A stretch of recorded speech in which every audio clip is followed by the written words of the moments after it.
Hello and welcome to episode, 7 already. Thank you for joining me. I'm really happy to be here. This is all about getting started in real estate by flipping the easiest type of property, land. And I want to pause for just a moment and say today is kind of special because I have my Facebook Live going on right here, and then right next to me we have YouTube Live happening at the same time. So please feel free to weigh in and comment on the quality and the audio. I want to make sure my team's watching. I want to make sure that everyone can see me and hear me and follow along. So thank you. So today I'm so excited to share with you what we just launched on Friday and really talk more about Land Academy 2.0, and I'm going to answer all your questions. As I said, we just released it on Friday. It was Black Friday, and I'm talking about it today because of all the requests that we had to kind of dive in a little bit more and share what Land Academy 2.0 really is. I am Jill DeWit, co-founder of Land Academy, and together with my partner, Steve and Jack Butala, we have completed close to 16,000 real estate transactions of many property types, not just land. We all know that there's money to be made in real estate, and most people are doing it wrong.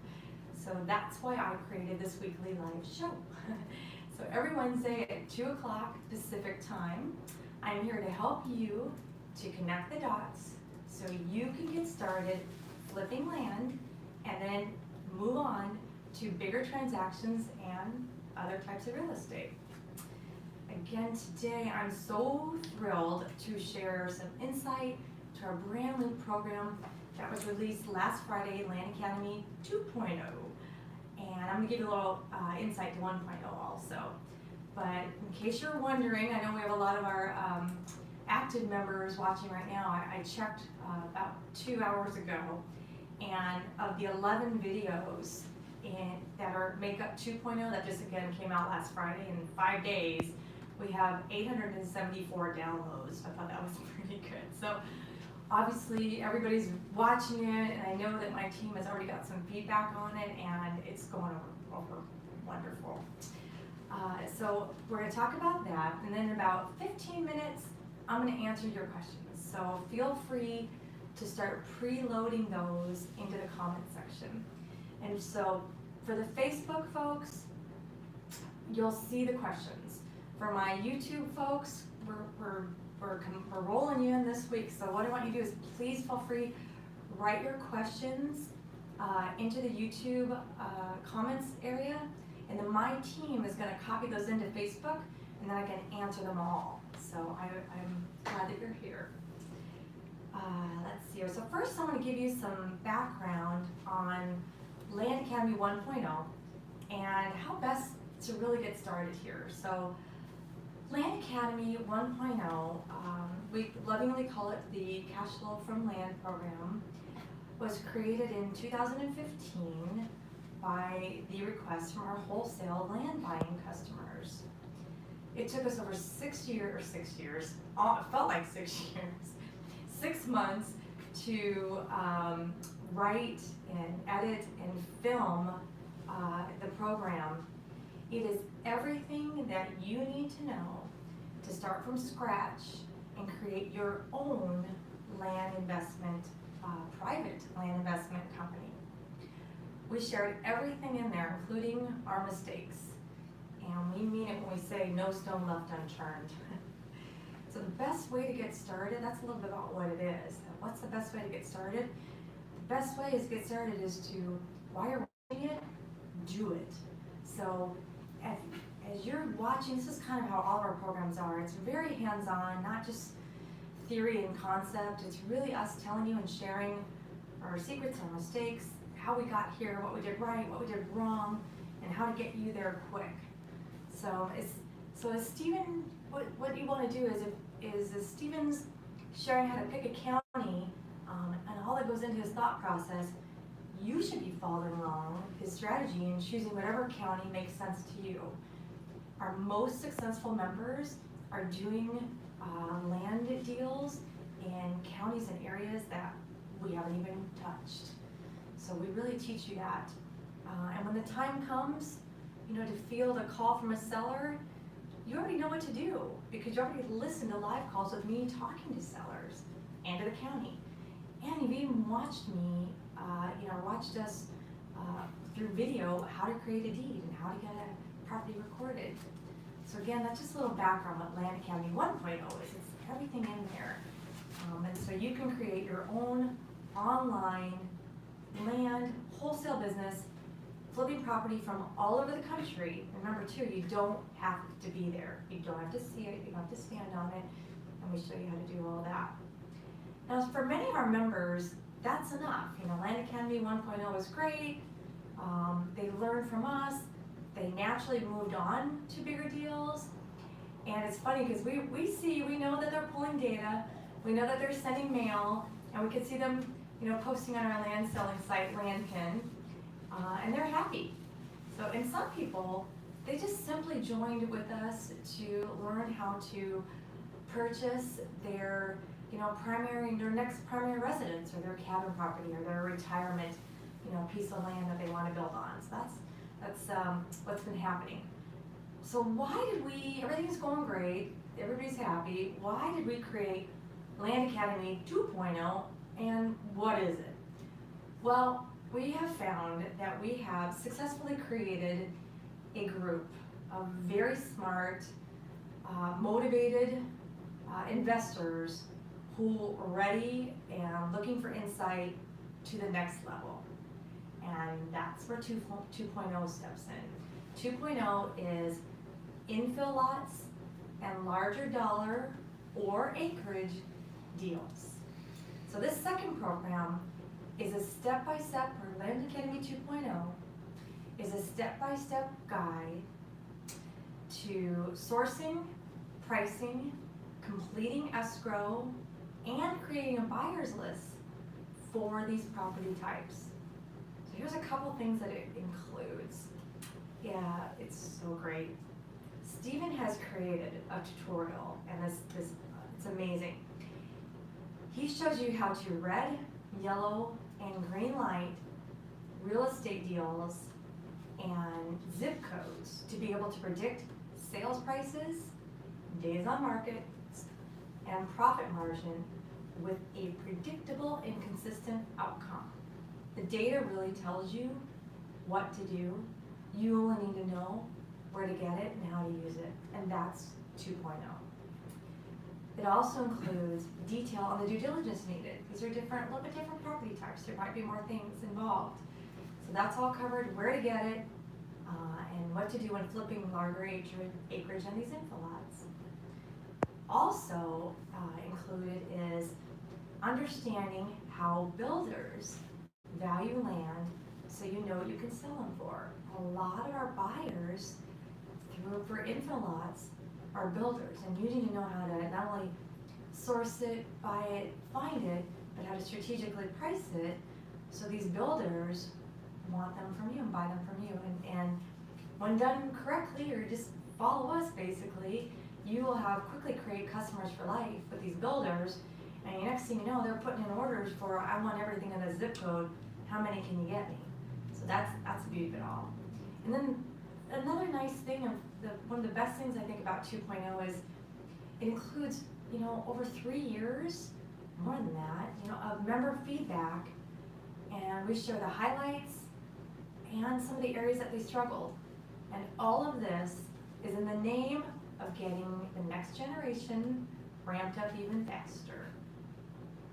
So that's what 1.0, 2.0 is, kind of an overview, and I want to go ahead and open it up to any questions you have. Feel free to ask even other things that aren't 2.0 related. That I will be happy to answer those as well. So I'm going to jump over here and kind of follow along here with me. All right.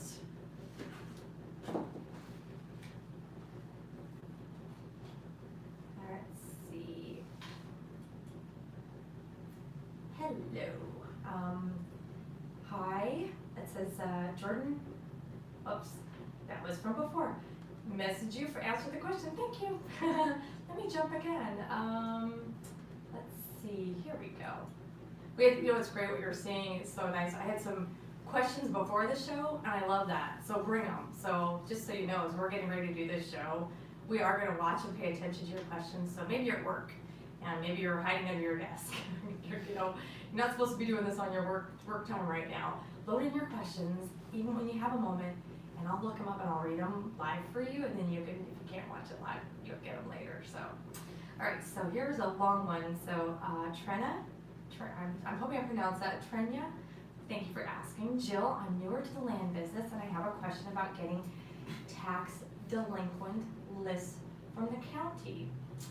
One state in particular has been tricky to obtain, a ton of red tape.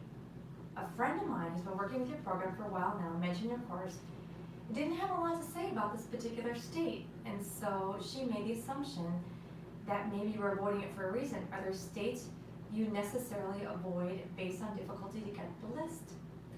Trina, that's an excellent question, and the answer is no. I'm not avoiding any states. There are states that, well, except for states like New York that might need an attorney involved for some of the transactions, I might, doesn't mean I don't do them, but it's certain deals that I will do. Other states, primarily out west, we're just kind of drawn to them, and they're very easy to work with, and that's kind of why we do a lot of our deals out here. And I still do Florida, and I'll do, upper Northwest. It's kind of wherever wherever Steven decides to send the mail, that's really kind of it. But we do tend to gravitate toward the areas that we know very well. So I don't have any areas that I would say not to do this, and I certainly don't have any areas that this does not work. That's one of the things that constantly comes up as a secret county list, and I'm here to tell you there is none. So it works everywhere. It's just depending on how much money you want to spend, and that's really it. So as far as tax delinquent lists, that is something that we don't seek out. I don't discriminate against those, but I don't go seeking out only tax delinquent properties. Here's why. More often than not, every time that we tested this in the past, by the way, and there are plenty of other members test this too. When you focus on tax delinquent properties, you find you're mostly focusing on the problem properties. There's often a problem, and that's why they're tax delinquent. For some, it's like finding a boarded up house as we joke about driving for dollars, and say you see a property and it's boarded up and it's in a beautiful area, and you think, oh, I'm the only one. Oh my gosh, this is great. I just found this deal. I know it's what it's worth. You know what? There's probably a reason why it's been sitting boarded up for 4 years. I hate to say it, you're not the only one. There's a problem. So a lot of these tax delinquent things, especially years and years and years, there's usually a problem. Somebody may have passed on. There's a problem with the title. There's maybe the taxes are so darn high that now it offsets the cost of the property. That's why it's sitting there and nobody wants it. So what we do is we reach out to them all. So I'm not seeking them only, but I don't weed them out also. So when it comes up and I'm doing my due diligence, then I find out if they're current on their taxes or they're behind. And if they're behind on their taxes, I still do all my due diligence to make sure I still want it. And then depending how far behind the taxes are or how much they owe, I factor that into my offer price. And that's how we do it. So it's an excellent question. Let's see here. Hello, Jake. If you partner on an info lot with a Land Academy member, how do you split the profits? What are the criteria percentages? And what responsibilities does each party take on? It's a great question. And you know what, Jake, you're not gonna like this, but it's really personal preference. So for info lots, if someone puts up the money and you're doing all the work, that's for me would be kind of the easiest. If I sent out the mail and I sourced the deal, I took the phone calls, I have the deal all lined up. I mean, it's like ready to go, but I don't have the money, so I've all done that work. I would traditionally have no problem bringing in a money guy, and then whatever the profit is, say we make $30,000, we split it 50-50 kind of thing. But again, it's all personal preference. I love, trying this with, first get to know someone, of course, reach out, and I love that you were doing it with another Land Academy member. That way, you each know what you know. They know how you found the property and what went into it, and you know what kind of person that is, and how they kind of operate, or they wouldn't be in our community. But do a couple deals with them first, you don't have to run out and get an LLC going. You could put, when you buy the property, you could put both of your names on the deal too, by the way, so there you each have 50% equity. And then as it gets going, if you guys wanna take it to the next level, create a separate LLC that you do deals in, however you wanna do it, go for it. So, great question. I love this. Jake, you're loading up my questions, and I think that's so good. Info lots. You viewed on satellite. Oh, in the program. Okay, this is gonna be good here. You viewed on satellite a parcel that was probably used by a home for a bigger backyard. It's a vacant lot, backs up to the home. Got it. The house is on an adjacent street. If you mail to the situs of the info lot, will the homeowner receive your mail? Well, yes. Or should you mail to the actual home address? Well, I want to make sure I'm reaching the owner. So no matter, the only thing that I do, Jake, and what Stephen does, is mail to the owner on record. I'm not mailing to the site. I don't want to get a renter. What if I'm doing, if you're saying info lots and they may or may not live in the house next door, and you're trying to buy the info lot next to them, again, I would just mail it to whatever on file. I know you have access to it because you're in our group here.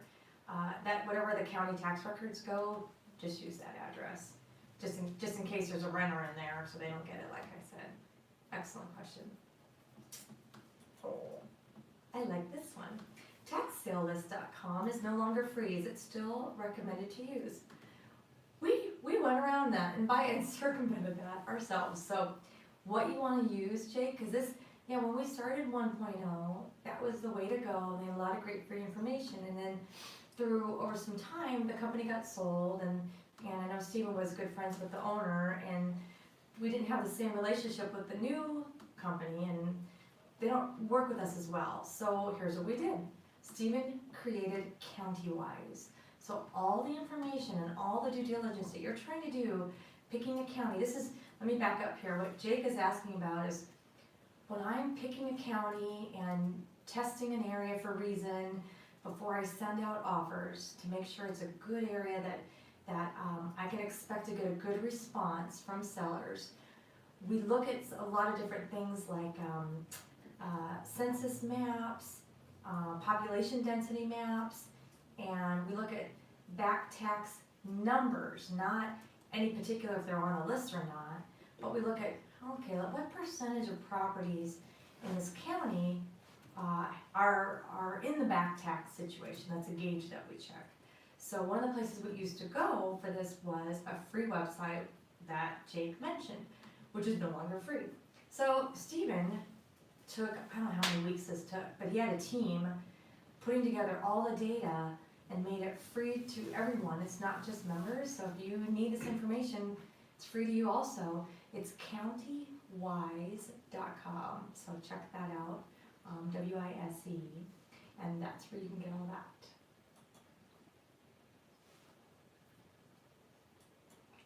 This is good. Jake, this is awesome. So this is a good thing. What's happening right now is Jake is a newer member, and you're so helping me out here, Jake, because I think you're asking a lot of really good questions that is letting everyone who's not a member and who's watching this and kind of trying to figure this out know what we talk about, what you're learning, and how we get into it here, and how we really use the data and make educated decisions and all the things that we look at when picking a county and buying properties. So I love these questions. So Jake asks, we're told to establish professional identity, like experience, a website, etc. Can this work against you, as some buyers look at you as a big company, no heart, trying to steal my property, versus just being a real guy who hunkers down and comes across as a person genuinely wants to purchase your property. You know, Jake, as long as you're transparent, number one, you know, it's like your photo and everything ties, and you're doing the right thing. I haven't had any trouble when we didn't have much to go on versus when we have a lot to go on now. And what's funny is, I still get messages. I just had one the other day about one of our members that was someone who was reaching out to us as, hey, you're a Land Academy. I don't know this person very well, but I found you as Land Academy. So I'm asking you as Land Academy, the big guys, can I trust this person, the little guy? So I've got both ways. So I don't think it makes a difference at all. Just make sure, you know, yeah, you do establish it. You want, what Jake's asking is, okay, I'm starting on this business, so I just want to be ADC Land. No, you know, you want to be, and even we are now. I'm Jill DeWit of my land buying company, and my land selling company, I should say, is Land Stay. Our buying company has different names, but one of the ones we use is DeWit. You've probably seen DeWit.com. So people get our letters in the mail, and they can look up DeWit. They can see Jill, and gosh, if I'm right now in some of our transactions, I happen to be helping out as the interim transaction coordinator for houses. When I hang up the phone as Jill DeWit, they can Google me and say, yeah, she's legit, and it's great. So, great question. Oh, thank you, Jake. I'm so glad. I would love to know how long it took you, Jake. If you wanna add that in there, I wanna know.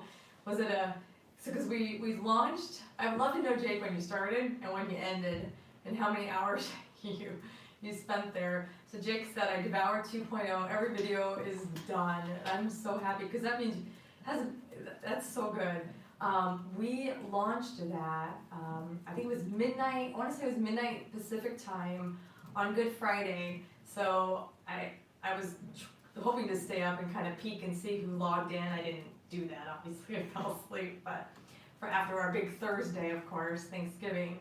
But I'm happy to see that you got through that, and I'm curious how many people, you know, at 12:05 were watching it. So that's so cool. Hi, Ben. Ben asks, you mentioned we can use the blind offer for single-family residents. Do you offer 25% of market value on those as well?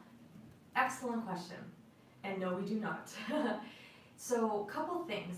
You can see a sample of our SFR, our house mailer template that we currently use if you go to offerstowners.com, offers and the number 2, owners, that's our mailer company, and you go to forms, there's a sample of the data that we have, so you can just kind of see if someone who's new and you want to see what are we going to hold on for land data and our land offers, and you want to see house data and house offers, go right there. You can also, you know what, I'm going to show you too, because I want everybody to see this here real quick. So let me, follow me here. That's not what I want. How about this?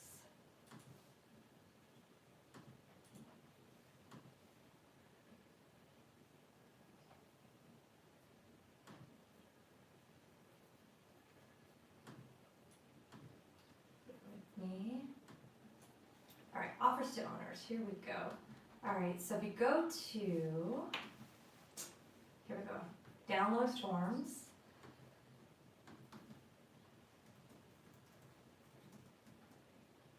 These numbers are amazing. I love this. These are real. By the way, these numbers that roll up, it's taking a long time.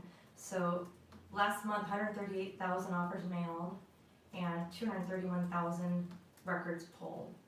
Amazing. But if you scroll down here, there's a, let's see here, housing data example and commercial.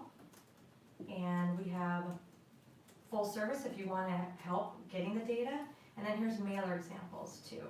So there's data examples on the right, mailer examples on the left, and there are house and land that you can see, so I wanted to show you that.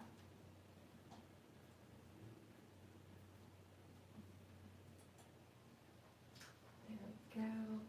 Bear with me while I switch back here.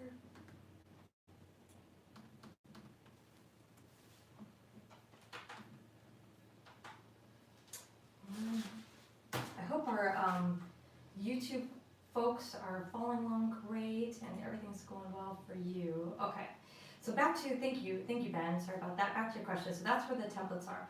And no, we don't offer 25%. So we're gonna have House Academy rolling out here. I'm tentatively, I don't wanna make it official, so I'll tell you, it actually is being written right now. Steven is literally like this week working on an ebook, and he's going to go into more detail, but we don't price that low. I'll just say that. We come in higher because we're dealing with properties, especially where I'm sitting right now in Southern California. We might be doing deals that are, maybe we're buying them for $700,000 or $800,000 because they're worth, 1.1. I'm happy to mark it up $100,000 and get out fast. So you can see it's a very different structure and percentage, and that's what Steven's working on right now. So, but I'm tentatively going to sign off on end of January is what I'm looking at for House Academy coming out, and we're gonna have it'll be a whole different program, and it's gonna have different tools, and included in that will be data tree. So if anyone doesn't know, we're a licensed provider of all three of the top data sources. And data tree is stellar for all property types, and we use it mostly for houses. So that will be available to you then. So excellent question, Ben. All right, Ciaran, I'm hoping I have that right. Hi Jill, I live in Ireland. Is it possible and feasible to run the business from abroad? The answer is yes. We have several members in Europe, especially Asia. I have some, I think I have in the Middle East. I can't remember right now, but definitely Asia and Europe. I can think of an attorney right now in Brussels off the top of my head. And it's fun because every now and then we have a few in particular that will stay up, on a weird time change to be on our weekly member calls, so they can take part in that and do it live with us. But you can absolutely do it. So just the same as I'm buying property right now, I'm sitting in California and I'm buying property in Texas, let's say. I'm not standing there, I'm not doing anything with it, but I can hire someone over the phone to, if I want to go take pictures of it for me. I can get video shots if I want for me. My website, of course, I can do from here. I can create a mail address so it appears that I'm in the United States, and we cover that too, and we can help you with that. I can set up a phone so it appears like I'm in the United States, and have a service. Even better yet is what you would do is have something like, we use Pat Live, and have Pat Live answering your phones here. They message you, so you're only communicating with the people on the phone that you need to. They weed out the people don't call me people, and the good ones that say, yeah, I want to sell, and you're only talking to them. So you could easily do that abroad. So excellent question. And there's a lot of that too.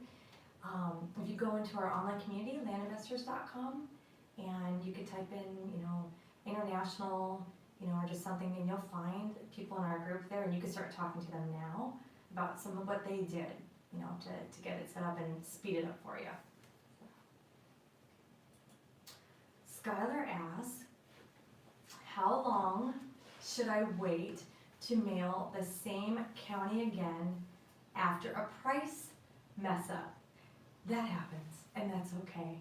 I don't think, Skylar, that there is any time frame that you need to wait. If you word it like, say you came in, really hot, you came in and you offered way too low, you got no response, or not, even the times though it's funny, we say we came in too hot and too low. It's funny how many people of us, our members, have said, yeah, I got 5 deals out of it. After the guy was so mad at me, and then we laughed about it, I found out he did want to sell, and I went back and reassessed the property, looked at my numbers again, and I called the guy back and offered him $3,000 more, and now it was in line and everybody's happy kind of thing. So that's one way to handle it. So you still might get some juice out of it. But the other way is, hey, follow up with a letter right away saying, I goofed. With our, our letter, take that page 1, that cover page introducing yourself, and follow up with yeah, this may look familiar. I sent a letter to you 2 weeks ago, and I realized I goofed, and now I realize your property is worth more, and I would like you to, consider, and page 2 here is my new offer price, and that might even yield, a lot of people that like you. That could be a new strategy. I haven't tried it like that, but you might get some people going, all right, this guy's kind of cool. Now he sent me back a better price, and yeah, now I want to talk to him. So great question. Gregory asks, what is the actual census data information Stephen used to determine the counties with lower population density? Oh, this is a great one. How much, when I'm testing a county, how much mail should I send? Great. We recommend no fewer than 1,500 units to test a county. Otherwise, you're not going to get a good enough mix. And so what you want to do is, when you pull the data, pull about, 1,800 to 2,000 records. So ownership records for the property. Say you're seeking out, all the 5-acre properties in, Tarrant County, Texas. Pull 1,800 to 2,000 lines of data. So then when you scrub it down and you take out the duplicates and any of the Tarrant County got in there, I'm not going to send them an offer, and the post office got in there. Who knows how that got in? When you scrub those out, now you're looking at 1,500 units, and that's what you want to mail. And that's going to yield you, usually on our land, our transactions, anywhere from 3 to 5 properties initially. Then sit back.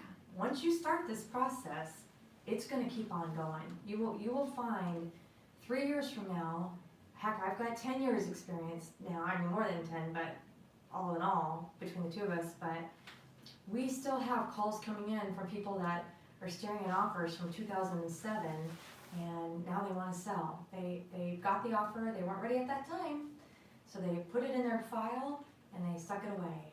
And now they're ready to sell, or maybe it's even the kids, that something happened to, mom and dad passed on, and they opened up the file, and wow, here's our letter. Let's see if these guys are still around.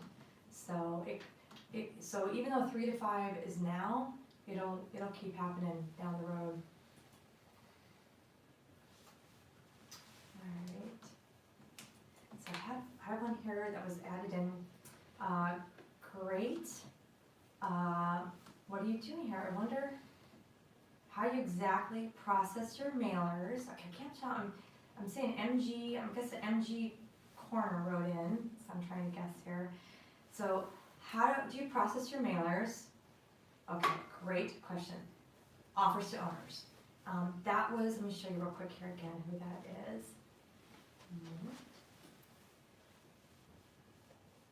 It's from YouTube. Is that a YouTube question? Awesome. That's where that came from. All right, so let me show you real quick here.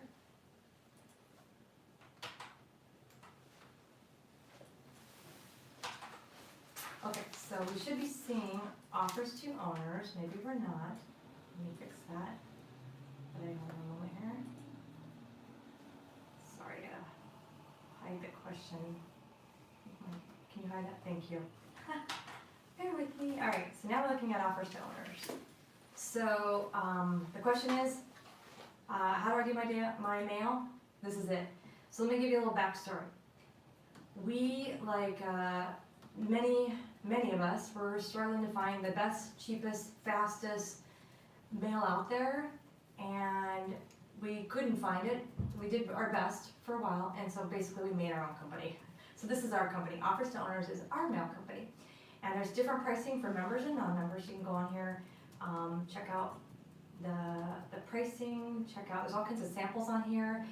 The beautiful thing about Offers to Owners is, A, it's cheap. B, it's exactly what we do. It's our company. C, it's fast.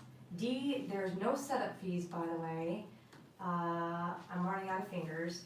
There is, we do the mail merge for you. That's a huge one.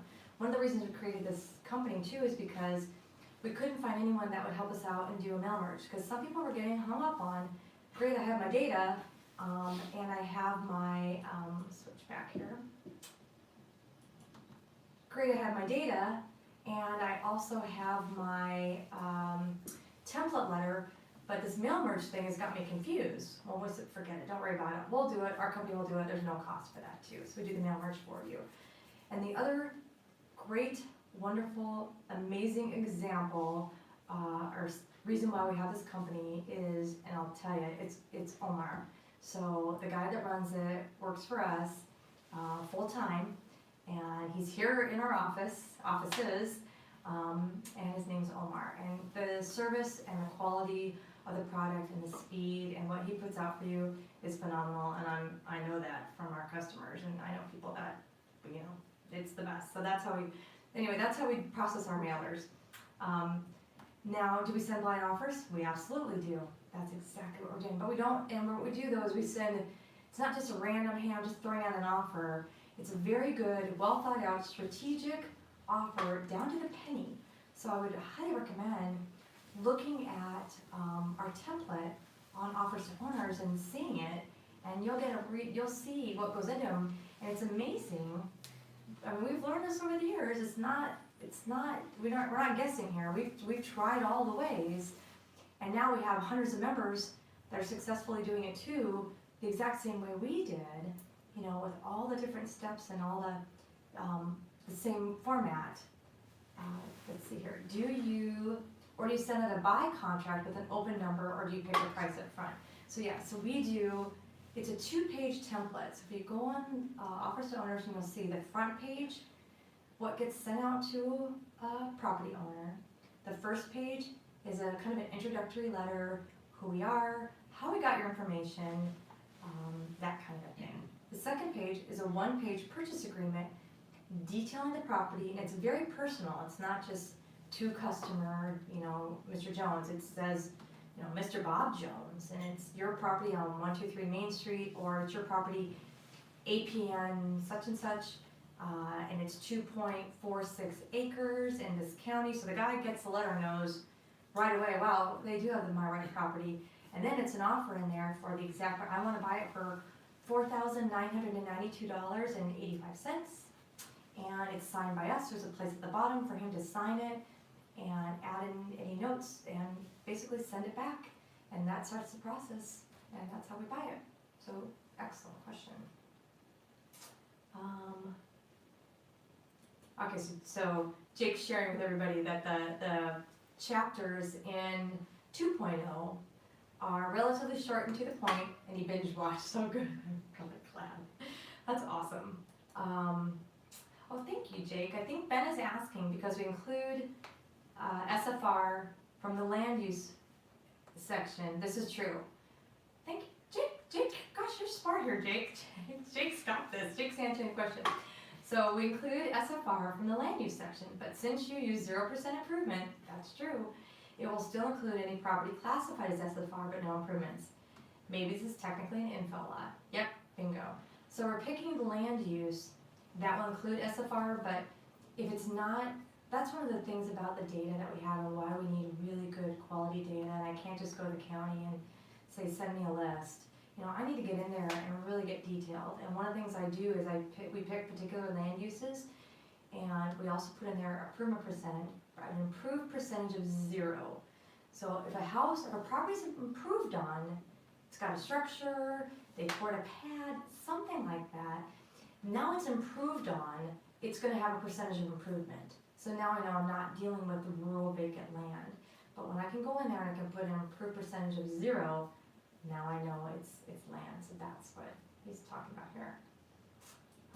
Skylar asks, I was going to say, I'm going to keep going. I can already tell it's over 30 minutes, but you guys know that. So I'm going to keep going while you guys have some great questions. So Skylar asks, when mailing out to a county with a higher price point, do I still stick with 25%, the buying rate? Still, not necessarily.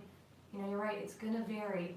So, say I'm doing an infill lot, I'm kind of thinking of an example here.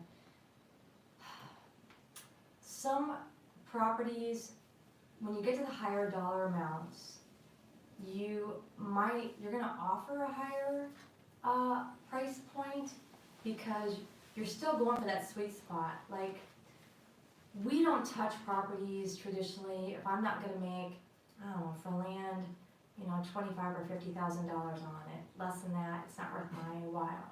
But so would I go into a land that's worth, let's just say, would I offer $50,000 on a property that's worth $100,000? Because I only want to mark it up to $75,000, I might do that. So that's the reason why I'm not going to come in and offer that. I could start there, but it depends on the property when you get to these higher ones, and this is really why this is a great question, by the way, why you do the little things different with these larger acreages and infill lots, and that's one of the reasons we did 2.0. And Stephen really goes into great detail about how to get strategic on the pricing. So good question. Okay, I'm gonna open this question. I'm gonna read, it's a long one. I'm gonna read it and then I'll close it up so you can see my answer. Jake said, on a mail merge, is he answering the question for me, I think? Jake, you're awesome. On a mail merge, can you set up a custom field, there we go, where you can target your price per acre so you can pull results from 4 to 6 acres from RealQuest? Let me think about this. Can I set up a custom field where I can target price per acre? You really can't do a target. You really can't explain the, okay. I just got a message from Stephen. I will cover that. So you can't really, you're determining the price per acre, but what you can do, Jake, is I can play with, when I'm pulling sizes from RealQuest, I can play with the assessed value. So that's going to get me closer to where I want to be, if that's what you're trying to do. So if I'm pulling in, and I'm getting kind of little advanced questions here, so but I'm gonna share this with everyone. If I'm submitting offers to property owners, and I don't want to accidentally mail people on properties that are worth $500,000, because I know I'm not gonna send mail out, you know, at that level. I know really what my price point is. I might put a cap on the assessed value just so some beautiful cliffside, oceanfront infill lot doesn't accidentally fall into my criteria, because I'm not going to mail it anyway. You know, I might even when I pull that data, I might sort it out, you know, based on the assessed value, and then weed it out later. I might have a use for it, but easiest way is when you're pulling the data, pick a cap on your assessed value. Maybe you only want to offer things around $5,000. So you're going to pick anything above $70,000, $80,000 assessed. Weed those out right away, and you have a smaller group from there. So that's the beginning of his question. Jake also says, I'm just going to read it here. I want the offer price based on per acre times the number of acres. Yes. So the exact price offered populated into each letter. Yes. It took 4 counties to come up with 1,018 results using 4 to 6 acres, very sparse. This is interesting. So the area he was pulling didn't have a lot. Or the other thing is too, Jake, make sure you're playing with your land use codes and your zoning, because sometimes that will make a difference, and it always will vary by county. So if you're not getting a big result, play with that. That's one of the things we always say too. When you get this data, you're going to want to spend a weekend getting to know it, and that's only going to make you better. This is related to an earlier question where RealQuest indicated only 125 5-acre properties in a particular county. Yes. And Stephen directed me to support because he thought I might be missing something. Turns out that is a very rural. Okay, and not a lot of land where it was. Okay, in that county, and the county has over 9,000 records of the same search. All right, so that was happened to be, I'm not going to say the county here. Well, actually, we can all rate it, but that's the county. So I hope that answers your question. So again, when you're pulling the data, you can use assessed value to cut down on your list, make sure you're not sending the wrong people. Then, when you're scrubbing your list, you're going to make a formula to quickly price them all in one drag down. And I know that's, for anyone that didn't know that, that's the level of detail what's in Land Academy 1.0. You will find Stephen talking about kind of how to do that in Excel. Great. I have a YouTube question, thank you, from MS Corner, MG's Corner, thank you. Now I get it. Hey, I'm from Germany. Are there any states which are more preferable to start an LLC in? Oh, you know what? Yes. Well, right off the top of my head.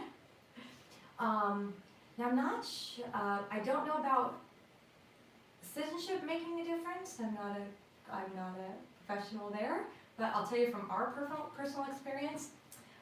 Arizona, you could do it online, and I think Stephen has a time to he could create an LLC in 45 minutes, start to finish. Have a tax number, here we call it an EIN, and be done and out like a rodeo guy.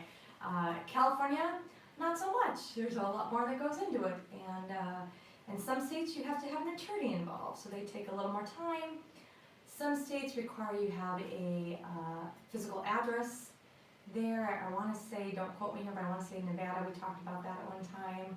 So, but I know, like I said, Arizona for us is the easiest, and we happen to have a physical address and stuff there, but we still have done it from sitting here in California, created them. So I'm sure you can search and find a lot of good stuff on that. Excellent question. And by the way, too, don't let that stop you from starting in this business. I would highly recommend not doing that initially for your first couple deals, because I don't want that to slow you down. Your first couple deals, you can buy them and put them in your name and then sell them from your name, kind of thing. Test it a little bit. See if you like it. See if this, you're getting it. Then after you've got, we usually say 10 deals, you like it, you got the hang of it, you understand how this all works. Then start, and then by the way, you have more money to play with too. Then you start saying, all right, now I want to make this a business. Then you start thinking about an LLC and some of the other things that you need. But what I would do right off the bat is set up a presence that's going to stay the same. So remember I talked about these letters that we send out that we're getting calls and feedback, stuff from 10 years ago. It is because we have had that address that long and we've kept that phone number that long. We made sure that we paid for that phone number so we can port it wherever we need to. If I have right now I'm working out of an office in California, that phone number is ported here and then I route it wherever I need to go. So that you want to keep, so awesome. Gregory's not familiar with CountyWise. All right, check it out. There's a lot in there. So when you go, you log in. I can show you. Well, I could, but it's going on. But I'll check out CountyWise. And if you want, give me some feedback. I'm not going to go into it because we went over right now. I'm not going to go into great detail on CountyWise this time. But if you want me to dive a little deeper in CountyWise on another weekly live show like this, I'm happy to. So please leave the feedback. And here, thank you. This is my Stephen, I think. Census maps and census tract data is available on CountyWise, adding in that. Thank you. And Stephen's answering this here too. We use census maps for what Gregory's asking about, the dark green counties. Well, thank you, Stephen, for sharing this little tip. When you're looking in CountyWise, one of the things that we do is look for this. The dark green counties in all the states are the best places to start. So that's a little tip from Stephen. And you can look it up on CountyWise and see what that means. Is the actual website, or is that the actual website you're talking about, or a section of CountyWise? When you go in and pick on the states, I guess you guys are having a whole little conversation here, so I think everyone can see all these comments here, showing about the interactive maps. Hey Shay, nice to see you. Glad you are here. All right, Skylar asks, do I still stick to 25% buying rate when assigning a contract? I'm not a fan of that. You know, Skylar, especially when I'm coming in at 25% of a property, I don't want to sit around with it. I'm not trying to assign a contract. I'm trying to buy these properties. I want to take possession of them so I control the asset and then I sell it. I'm not assigning contracts, especially when you're starting with rural vacant land. It's too easy to buy a property for $1,000 and sell it for $3 or $4 or something like that. That's too easy to do. So I don't want to sign a contract on that. And I want, like I said, what if I did something wrong and I only, who knows, I sold it for $2 and I only doubled my money. You know, I mean, that's what I'm trying to do anyway. I want to buy it for $1, sell it for $2, when it's worth $3 or $4, you know, kind of thing. What if I only sold it for $1,800? I goofed on the taxes, I forgot to check something. I don't know. That's okay, that's fine. You know, and also, what if I'm slow posting it? You know, I don't know. It's so much better just to buy it outright, control it. And even, I'll tell you right now too, as a matter of fact, this is not only our philosophy with land, also with houses. We do the same thing. And info lots. We buy them, we pay cash for them, we control the asset, then I send it to my buyers. Then I don't have to worry about it. Oh, thank you very much, Stephen, for sharing with us the best LLC states. He put them right in here for everyone. Delaware, Nevada, and Arizona. He said, not the cheapest, but the most friendly for what you're trying to accomplish. We use Arizona. There you go. CRN asked, how much money do we need to begin a mailing campaign, including including purchases? Excellent question. All right, so if you saw, it's in the 50, 55, 58, 59 cent range to get a mailer out. So I want you to do, 1,500 units, right, to Testa County. So let me back up this way. I would highly recommend coming in with a budget of $5,000 to $10,000 to start this, and that will cover everything. That will include getting educated, right? Getting a program, getting access to the data, having a couple months of that paid for while you're learning and watching the program and learning the data and understanding all that. That include getting a mailer out. That include, money to buy properties. So even if you're buying a couple of, maybe you're starting small and you're buying $500 properties, that's fine. Double your money. Now I have $1,000. Double your money. Now I have $2,000. Then $4,000. You see how that goes. So I want you to come in and be comfortable. So, and I know that there's things too, if you want to get even more details with that, that would probably be a good thing. You know what? So I'm gonna ask my team to make a note of this. This would probably be a good topic for us to cover in another one of these live shows, and I can even get deeper for you and go into detail about mailer data, and more about that. But that gives you an idea. Skylar asks, can I still assign contracts for infill lots? You can pretty much do this with every property type, but again, I wouldn't recommend it, especially infill lots. I mean, it's an easy property type, so we are not fans of contracts. It's too many things can go wrong when I don't control the asset. So I'd rather you know what I'd rather you do? I'd rather you get a partner and go in together where it's paid for with a partner. You don't have the cash. Instead of sitting there and trying to find someone and assign it to them and do all that, I would control the asset, find someone within our group, and say, look, I've got the deal. I know what it's worth. Here it is. I just don't have the $10,000. Let's just say I know this info lot's worth $40,000. I need $10,000. You come in with me. You give me the $10,000. We'll buy the property. I'll market it. I'll sell it. Whatever it is. I'm going to sell it. It's going to be $25,000 when we're done because we know it's worth $40,000. Whatever it is. We split the profit. That I would feel much better with. And then when they come in with the money, you guys do an agreement. I'm not going to get technical here, but you guys write something up so we're all on the same page and spell it all out.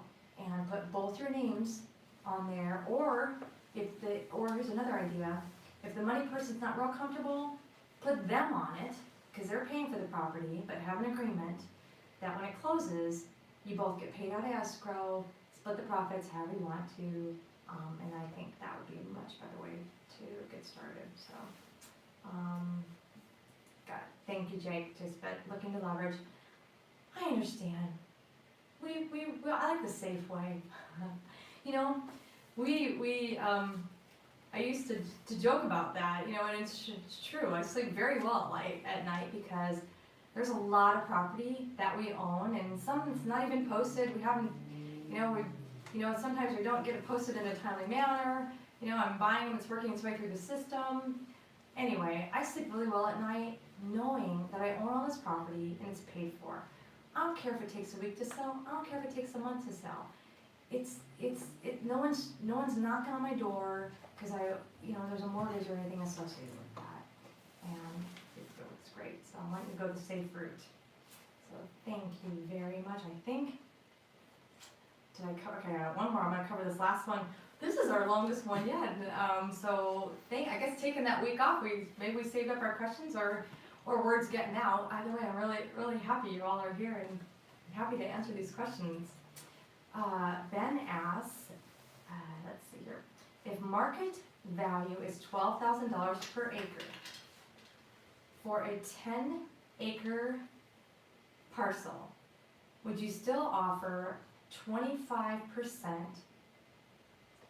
for a 10-acre parcel? Would you still offer 25% of market, or is that high enough to offer a higher percentage on the market? I might go lower.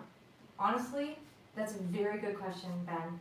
On bigger properties, on larger acreage, with higher dollar amounts, it's easier than to, instead of saying, hey, I'm gonna offer you, $6,000 an acre, $4,000, let's just say I'm gonna offer you, $3,000. How about this? Instead of saying I'm gonna offer you $3,000 an acre, I'm gonna come at it like, I'm gonna offer you $32,000 or $30,000. It's better to say it like that. So on these bigger acreages, you can do that. And all they hear is, they don't hear per acre when you're talking to the sellers. They hear, hey, this guy wants my 10-acre property. He's prepared to offer me $30,000. Gosh, it sure would be nice on Tuesday to have a check for $30,000 and have this out of my life, kind of thing. So awesome.